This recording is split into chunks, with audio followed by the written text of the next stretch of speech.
Welcome to Read Out Loud with Love. Today we're going to read a special story called The Little Red Riding Hood. And our special guests Tigrecito and Ratoncito are here to keep you company. Little Red Riding Hood. Once upon a time, in a small village beside a forest, there lived a little girl and her mother. The little girl was always seen wearing a red, hooded cloak and came to be known as Little Red Riding Hood. The cloak was a gift from her beloved grandmother, who lived in a cozy cottage in the woods.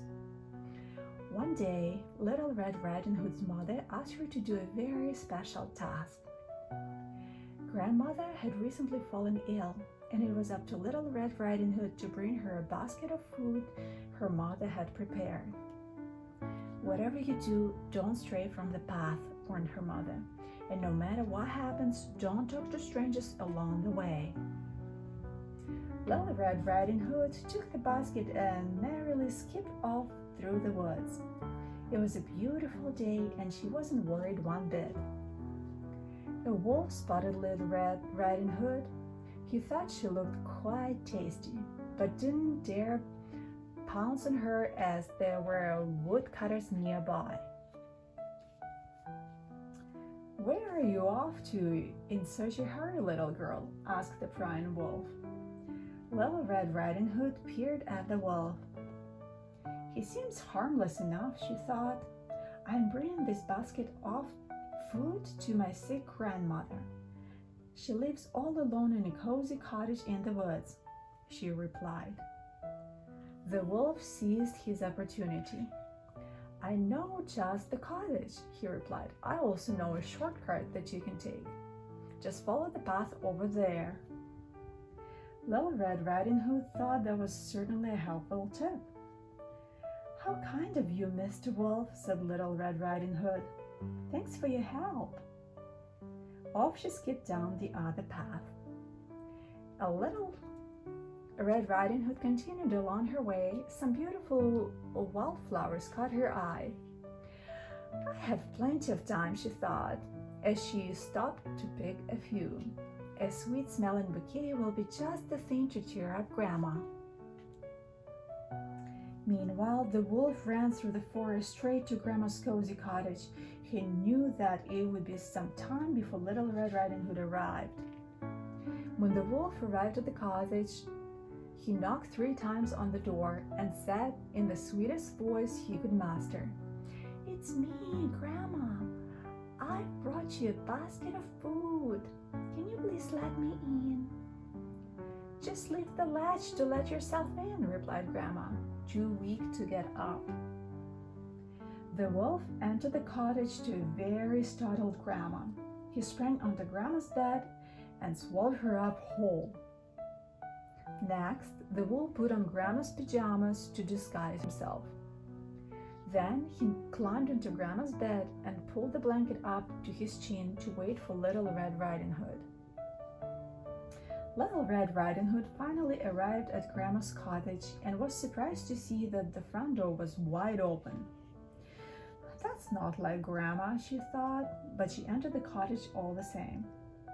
"Hi, Grandma," said Little Red Riding Hood. "I hope you're feeling better today. I brought you a basket of food from Mother, and I picked you these flowers on my way here." "Just put everything on the table, sweetheart, and come closer where I can see you," said the wolf in his best grandma voice. Little Red Riding Hood noticed that her grandma seemed a little strange, but decided that it must be her cold. Little Red Riding Hood approached her bed cautiously. "Oh, Grandma, what big ears you have," she said. "All the better to hear you with, my dear," replied the wolf. Little Red Riding Hood crept closer to her better look. "Oh, Grandma, what big eyes you have," she said, surprised. "All the better to see you with, my dear," croaked the wolf. "Oh, Grandma, what big teeth you have," gasped the little girl. "All the better to eat you up with," growled the wolf. In an instant, the wolf sprang onto Little Red Riding Hood and swallowed her up whole.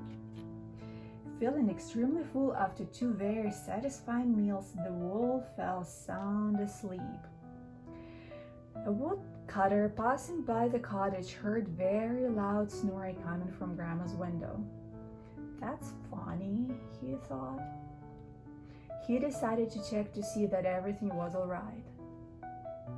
He opened the cottage door and was shocked. Lying on Grandma's bed, dressed in her clothes, was Snoring Wolf with a great big belly. The woodcutter recognized the wolf at once. It was the very same wolf who had been stealing all the little lambs from the village. Every time he was caught, the clever wolf would find a way to escape. The woodcutter knew he had to act quickly in order to save Grandma and be rid of this beast for good. The woodcutter decided not to wake up the wolf. He carefully cut open the sleeping wolf's belly and was quite surprised by what he found. Out jumped not only Grandma, but Little Red Riding Hood too. Little Red Riding Hood and her grandmother were so happy to be saved. They hugged each other tightly and thanked the woodcutter for his bravery. They invited him to share the basket of food. I'll certainly think twice about talking to strangers from now on, Little Red Riding Hood thought to herself. They all lived happily ever after, and the wolf never bothered anyone ever again. The end. Now you can close your beautiful eyes and drift off to sleep.